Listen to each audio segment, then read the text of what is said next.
Hi, this is Oda from NASA's Jet Propulsion Laboratory. Today we're going to build and launch a straw rocket and then try to improve our design. NASA uses rockets to launch satellites and astronauts into space. Rockets are tall and thin and have a pointed nose cone to make them travel through the air smoothly.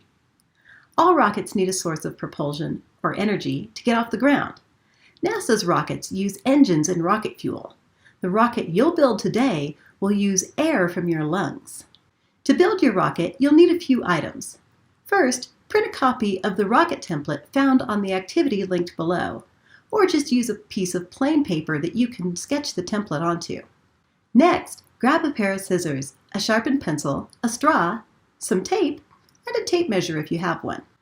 Now, cut out the rocket body, also known as a fuselage.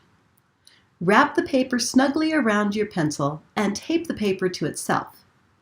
Be sure to not tape the paper to your pencil.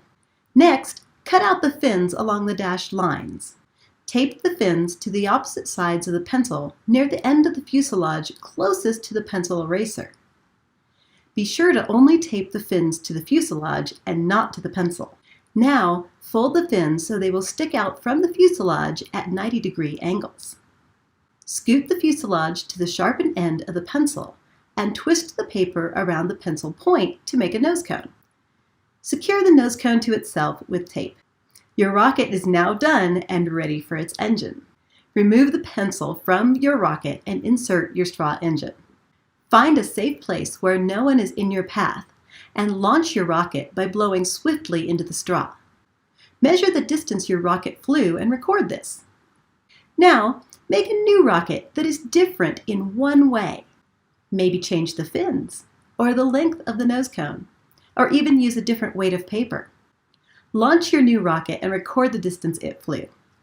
Continue improving your design until you have a rocket that will consistently fly the farthest distance. For more ideas and detailed instructions, take a look at this page. Have fun building and flying your straw rockets.